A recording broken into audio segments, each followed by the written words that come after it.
self-determination through economic and community development. Truth-telling is a significant part of...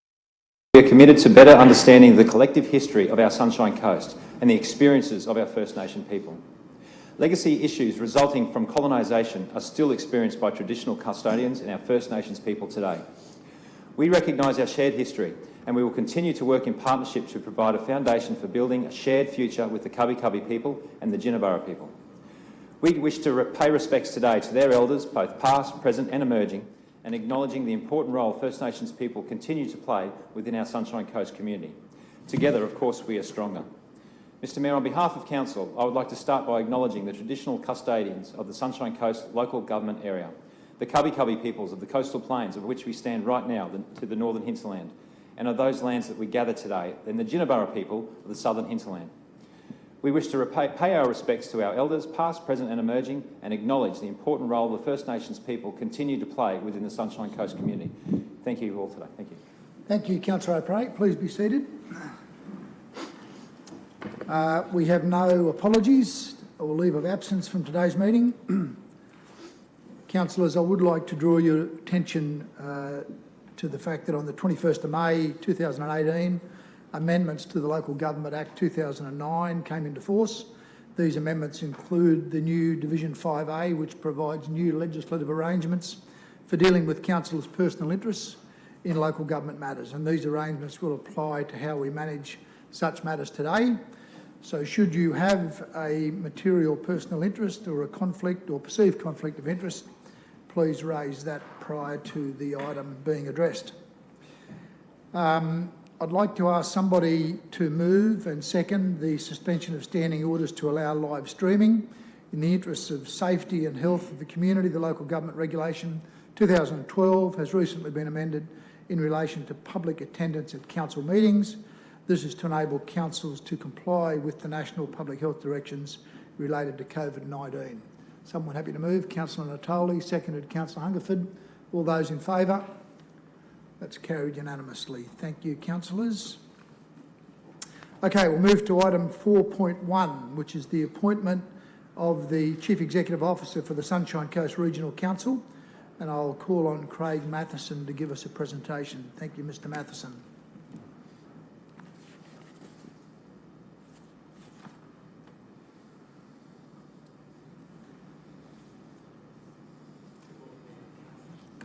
Not on. Good morning, Mayor and Councillors. That's it. Through the Mayor, Councillors, before you today for your consideration is a report on the conduct and outcome of the recruitment and selection process for the Chief Executive Officer of the Sunshine Coast Regional Council. A process that has been underway formally since June, but obviously it was a matter with which you were all engaged with early following the commencement of the term of the new council. In saying that,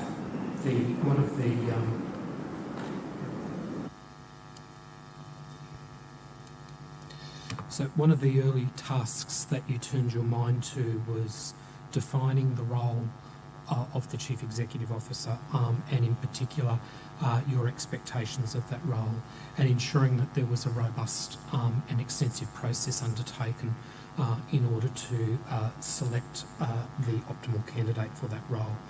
I won't go through your report in detail, but effectively the key elements of that process involved in the independent sourcing of the widest possible field of candidates, undertaken by a credible and experienced executive recruitment agency, the initial screening of that full list of candidates by the recruitment agency, the establishment of a selection panel that comprised a number of yourselves, but also two independent members who brought particular skill sets and expertise to the process itself.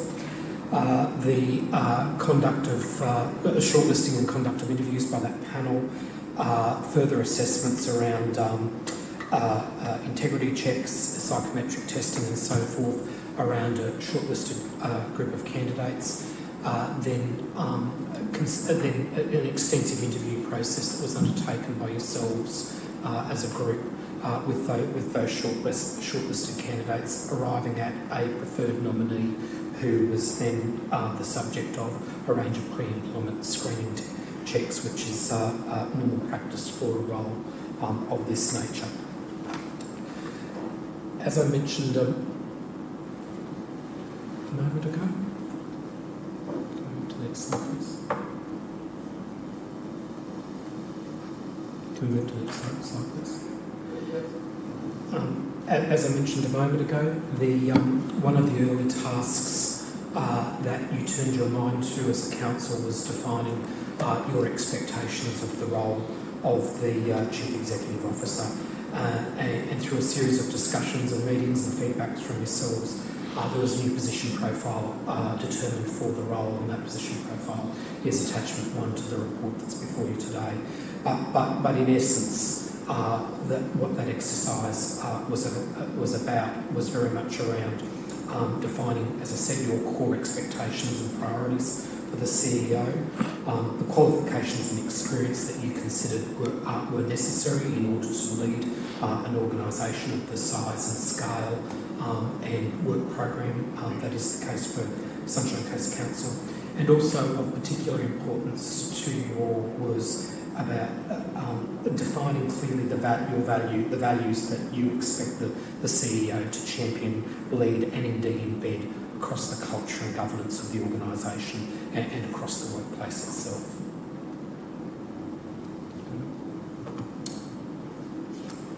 So without going into reiterating all of the detail that is in the council report, I did put together, I guess, essentially this slide, which is effectively the funnel that was that the process went through to arrive at the nomination that is before you today. And so, as you know, there originally were 126 applications received by the Executive Recruitment Agency for the role. That's an exceptional level of applications, and I think it's fair to say that the consultant from Dean and Ling made the point that was very much indicative of the interest in the work of this council, the way in which it has positioned itself as an organisation, the opportunities that present here, and the diversity and scale of the region itself. The recruitment agency then went through an assessment process of those 126 candidates. 96 of the candidates were ruled out because they didn't meet the full entirety of the core requirements that had been set for the role. And that then came down to a list of 30. Within that list of 30, there were 11 candidates that were identified by the recruitment agency as in their assessment fulfilling the requirements of the role, and then there was a secondary list of 19 candidates who didn't quite meet all of the requirements, so were effectively a second pool. The selection panel that was convened, which comprised the Mayor, the Deputy Mayor, Councillor Hungerford, Councillor Suarez and Councillor Law, then considered those recommendations from the recruitment consultant. I should say also there were also 2 independent members of that selection panel, Ms Carol Cashman, the Chair of Regional Development Australia, Sunshine Coast, and also Ms Tamara O'Shea, who up until April this year was the Interim Administrator at Logan City Council and a former Director General of Government Agencies in Queensland. So the panel then brought that list down to 7 candidates for interview. There were two of the 7 candidates withdrew just prior to interview for personal reasons, completely unrelated to the role or council. They were matters that they were dealing with themselves at the time. So there were 5 interviews conducted by the panel. As a result of that, the panel then identified 3 candidates that would be subject to further assessment through psychometric testing and integrity screening and referee reports. Those exercises were undertaken, the results considered by the panel, and the panel recommended all 3 candidates to the full council to consider for further assessment. As a council, you agreed to undertake a further assessment of those 3 candidates. The three candidates were all subject to an extensive interview lasting around about 2 hours each on the 21st of August, and from there you arrived at a preferred candidate. That preferred candidate was then the subject of a range of pre-employment screening assessments, which, as I said earlier on, is normal practice for the filling of a role of this nature. So, in essence, councillors, that's the process that was conducted in order to arrive at the nomination that is before you today. Can you just go to the next slide, please?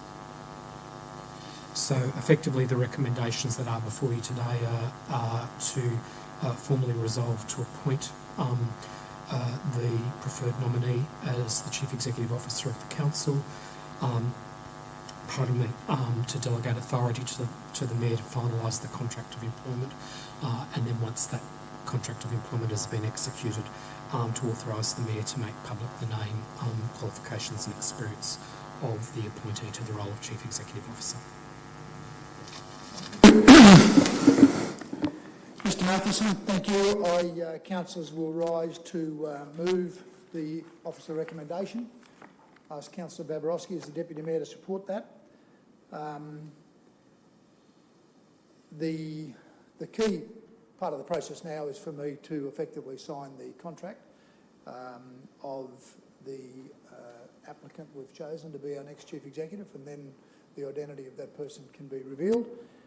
So I don't intend to speak very long, other than to say, as has just been outlined, we've gone through a very thorough process. We had excellent applications. That speaks volumes for the status with which our council and our region is held in the minds of highly qualified people around the country and indeed overseas. And the interview process was very robust. The presentations that came from the candidates demonstrated their ability to work with us and for us in leading this organisation. So I'm going to reserve the right to close, but I'm happy I'll end my speech there and pick up once we've made the announcement. Is there anybody else who'd like to speak before we vote? Okay, Councillor Babarowski. Thank you, Mr Mayor. Councillors, one of the first things that struck me was the quality of the candidates, and so I again impress on you the number of councillors that weren't involved, or senior executives that weren't involved in the process. By observation, the Sunshine Coast has managed to attract a very strong field of candidates, and I was incredibly proud that the recruitment process produced a very talented pool to consider. So I'd just like to support the Mayor's motion and encourage you to consider supporting the recommendations today. And perhaps in closing, the Mayor will also describe the qualities of the successful candidate in the matching what qualities we need over the next 3 to 5 years.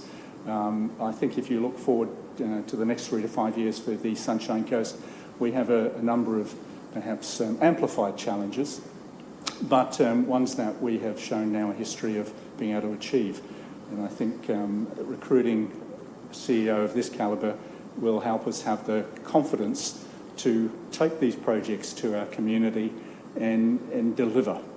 I think one of the characteristics of this council and the previous terms of this council is that we set ourselves in quite ambitious stretch targets, take on large-scale region-making projects and actually succeed in delivering them generally on budget and on time, but also to very high standards. So I'm incredibly pleased to be part of a process that gives me the confidence to say that I will be supporting today's recommendations, because I believe that will take this region forward. Thank you, Mr Mayor. Thanks, Councillor Babarowski. Okay, if there are no further speakers, we'll put the motion to the vote. All those in favour? That's carried unanimously. Thank you, councillors. Can I have the contract, Mr Matheson, please?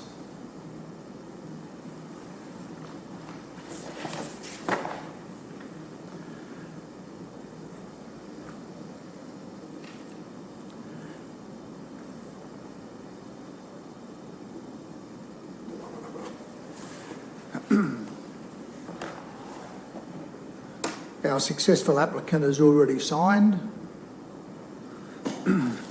So, councillors, thank you very much for that unanimous vote, and I'm now, given your authorisation, I've signed the contract of employment, and as such I'm delighted to announce that Ms Emma Thomas will take up the position as Council's new Chief Executive Officer for a 5-year term commencing on November 23 this year. I know I speak for all councillors when I say how pleased we are to have been able to secure someone of the calibre of Emma Thomas to lead our organisation. Emma brings to the role a wealth of experience in managing large public service organisations, delivering major projects, and a well-demonstrated approach to values-based leadership, all of which will help to shape our organisation's culture, community engagement, and service delivery for our community for the future. There were many things that impressed us about Emma, making her an ideal candidate for this role.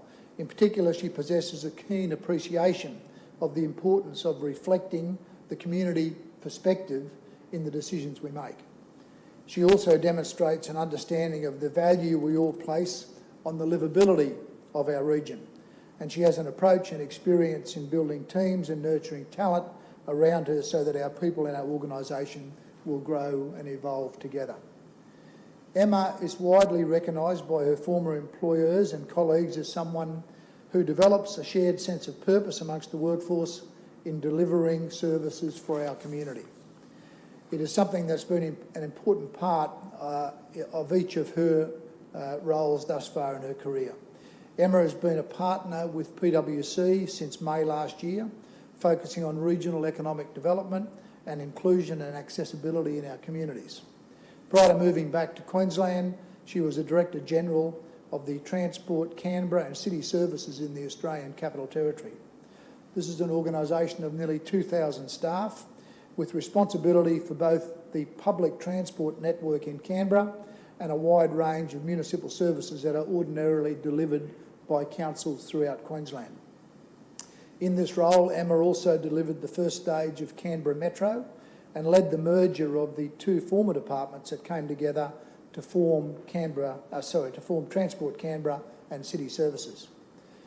Previous to a role in Canberra, she had a range of senior leadership roles with the South Australian and Queensland governments and Boeing, responsible for major projects and operations for aviation, rail and roads. Emma commenced her career in the Royal Australian Air Force and is a qualified aeronautical engineer.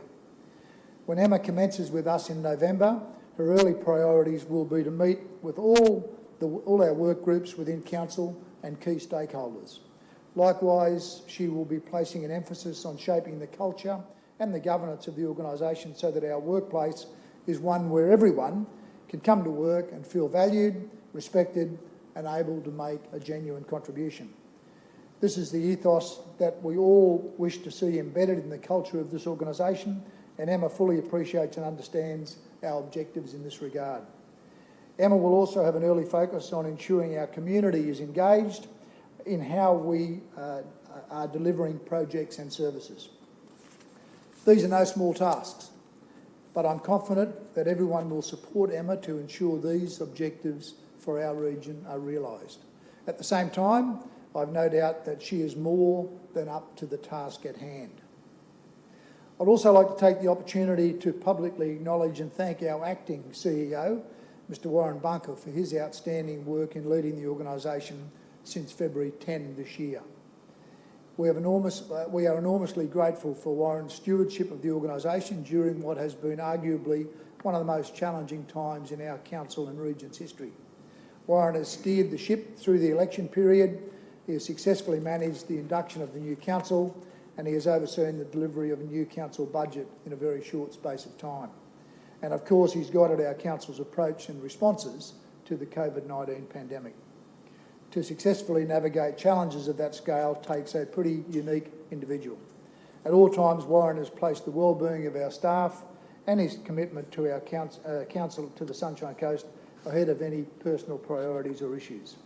I know I speak for us all when I express our appreciation for Warren's endeavours, how highly we value him and his continuing contribution to our organisation. Warren will continue to act as the Council's CEO until Emma commences her role on the 23rd of November. Finally, I'd like to acknowledge and thank our two independent selection panel members, Carol Cashman and Tamara O'Shea. Both Carol and Tamara brought important and valuable insights to the selection process based on the collective wealth of experience that they each possess, built up through through their highly successful careers. Also want to acknowledge those councillors who have been on the original panel for the work they've done, and indeed for all councillors for the contribution they've made. Between you all, we've provided different perspectives to our assessment and to our process. Finally, councillors, I'm confident we've chosen well. I'm very happy with your unanimous support today, and that will give tremendous confidence to the organisation and the staff within the organisation. So on that note, I'd like to formally congratulate Emma Thomas on her appointment as our new CEO, and we look forward to working with her in the months and years ahead. Thank you. I'd now like to give any councillors an opportunity to speak on the matter which we've just resolved, and I'm going to start with Councillor Cox. Thanks, Mr. Mayor. Just wanted to echo some of the thoughts that you've just put forth, mostly in relation to the selection panel. I just wanted to thank yourself, the Deputy, and Councillors Hungerford, Law and Suarez for their contributions during that very robust selection process, as well as you've already thanked the external sort of panel members, Ms Cashman and Ms O'Shea. So I just think that whole process has worked really well, and the quality of the candidates has been exceptional. I also just wanted a couple of more acknowledgements. Mr Matheson's involvement throughout the process has been highly valued and certainly appreciated by Council. So thank you, Mr Matheson, for your assistance through this very robust process. And as you've already acknowledged, Mr Mayor, the acting CEO, Warren Bunker, has done a phenomenal job in the last few months dealing with the pandemic, the election, obviously the delivery of the budget, and we just wanted to obviously put forth our thanks to him during that very difficult time, and his qualities that he's brought to the acting CEO role has been very valued and very appreciated. So thank you. Thank you, Councillor Cox. Anybody else wish to speak?